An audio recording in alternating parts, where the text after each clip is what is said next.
What's up, everybody? A little roadside tutorial here.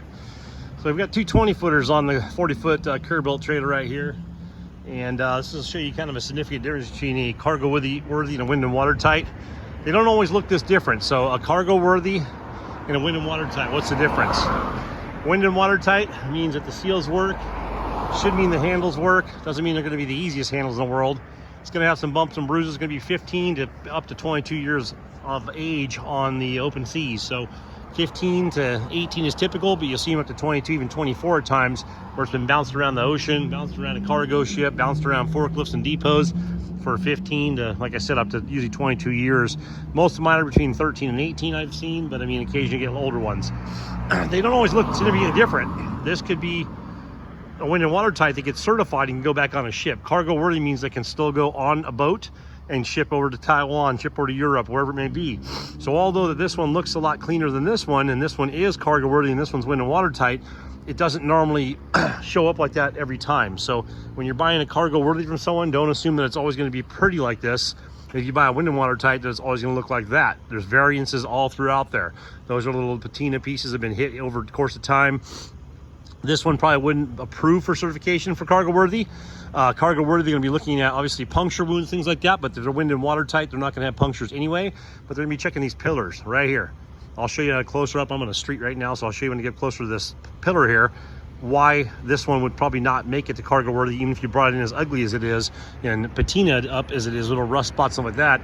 Why it wouldn't qualify for cargo worthy is most likely the dents, which there's one I can see from here right there, and I think there's one on the other side on these pillars.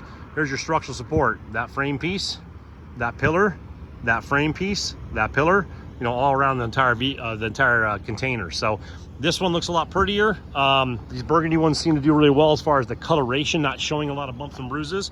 This does have some bumps and bruises on the bottom, so you can get a cargo worthy and still get a lot of bumps and bruises on them and not be the prettiest. That could be a cargo worthy if it got certified. So I guess what I'm saying is, back in the day, it seemed like cargo worthy were always pretty nice like this, and wind and watertight are pretty junky like that. Now I'm seeing a very big mix, so I try and pick and choose. I wasn't coming to pick up a cargo worthy, it's just this one looked decent. I had a little floor issue in there, so I bought it with a floor issue that I'll fix myself. So that's another thing I'll take away value in these things if it has issues, like the floor, dents, debris, things like that. So you can see we got a little bit of patina on this side where a forklift bumped up against here. But right here is where this thing would be not cargo worthy. Look at this dent in this pillar. That you're not coming back from. So a big dent like that, you're not going to be able to be a cargo worthy because you're not be able to stack this thing, you know, 18 high on a cargo ship. So that would be deemed not cargo worthy, where this one, even with the same scratches with good pillars, could be cargo worthy. So hopefully that makes sense to everyone when they're asking. People say, I'm getting you cargo worthy or wind and watertight. They should all be wind and watertight unless they are like an as is, which people can buy those from these ports too. These big depots like this, you can go down here, you can get some thrashers. You got ones with paint jobs on them and graffiti. The graffiti is actually pretty cool looking if you're into that. But you can get ones with graffiti on them. You get one with damaged floors, rips in the side of them from a forklift. This is a standard wind and watertight 20-footer, what we're seeing right now. Standard being that it's 8.5 foot tall instead of a high cube, which would be 9.5. You're not going to find used 20-footers with the high cubes very commonly, at least not in the West Coast or Long Beach ports right now. They're just, you know, they're going quick. So 20-foot wind and watertight, 20-foot cargo worthy. The difference between these two, like I said, is not because one is uglier than the other. That one in the red does have significant dents on it and little bits of damage here and there, surface damage and surface rust. But the pillars right there, where I pointed out, you can see how that puckers in, that's dented. So you don't want to put a bunch of weight and try and squish down this. Now, if you're putting a chicken coop in this thing, or a tiny house, or storage for your guns, whatever else, your you know, whatever you want to put inside there, you know, cut the hole out, make a horse barn, that's not going to make a difference. You could stack these 2, 3 high and not worry about it, but you're not putting an 18 high, you're not putting on an embargo ship going across the country, across the seas. So for most people, the wind and watertight will suffice. So wind and watertight, no puncture holes to go all the way through. There can be patches. There can be patches on the side here. You'll see cut out patches. You know, they cut out and put a new section here. The nice thing is when they do it from a port or a depot, they use the same material, so you don't have any flat spots. It's going to be a well basically put onto with the same material. They had excess material from when they've cut these up before when they've had damaged ones. You're going to want to make sure the handles work. That's a big important thing. You're going to want to make sure these are sitting flush when you put them on your property.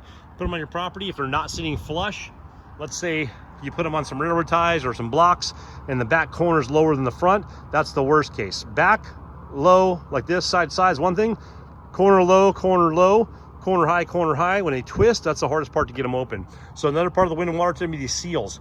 These seals look pretty janky, but this seal goes up like a J hook underneath here, so water's not creeping up in here, even though it looks like there's a gap right there.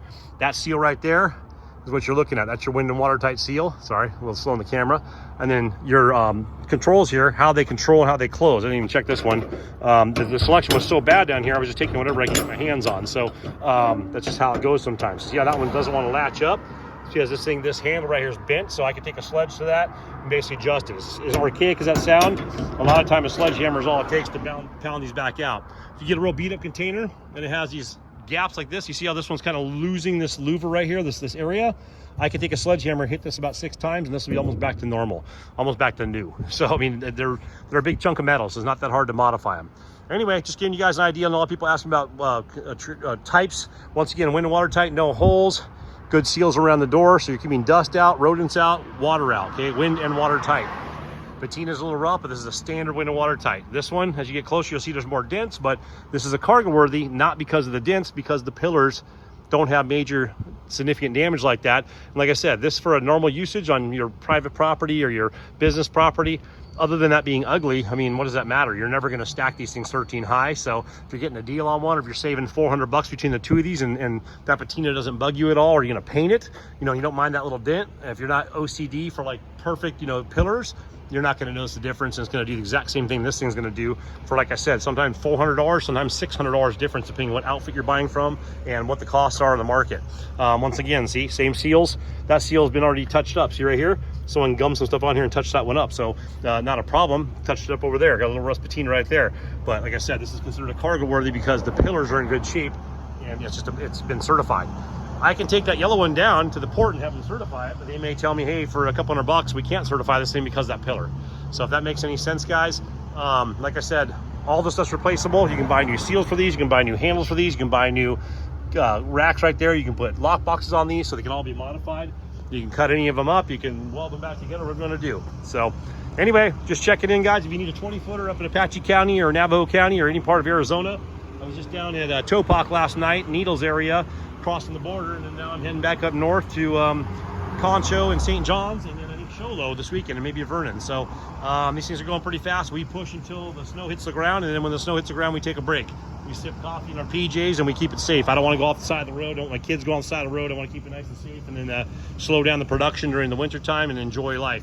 So if you need a container, give us a call, 928-243-3443. We specialize in 40-foot high cube wind and water tights, and then the 20-foot cargo worthy and 20-foot wind and water tight standard height, which is 8 foot 6 inches tall.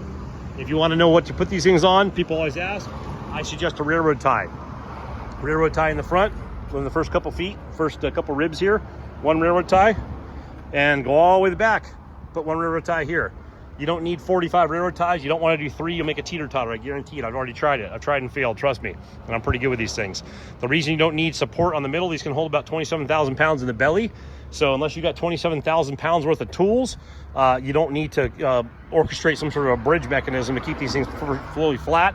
And if you live in areas like we do in Arizona, where you get to the rains and the monsoons, there's a good chance that you're going to put this flat on the ground. It's going to dig out with the rain. If you put it on a railroad tie, it's going to dig out too. But now you only have to get a farm jack, pump up one edge here and shim it, and you're back in business. My containers on my main property, or the property I live on, one of my main properties, my workshop one with about 10,000 pounds in it sunk about 4 inches on one corner after the first year of usage. So I got everything in there, and we got a couple of monsoon seasons in and some snow, and it just decided to sink only in one corner. So it's a 40-footer. So what did that mean? When the 40-footer sunk in one corner, my doors were really hard to open. That's how I knew they had sunk, because all of a sudden my doors were harder to operate, and I knew it didn't do anything weird with them and didn't hit the doors or anything. It didn't damage them. So that's a true tell sign that your container is sinking, is when your doors do not work that worked before. So anyway, what I did with that, I got a farm jack, like I said, underneath the corner. I'll show a video of that pretty soon. I think people are always asking about that. Popped it up, shimmed some wood underneath there, about 4-inch block actually, on one corner only. So that gives you an idea how these sink. Shimmed out one corner 4 inches, and it's been great ever since, with about 10,000 pounds in there, using it almost daily. So anyhow, guys, give us a holler if you need anything. Stay safe out there.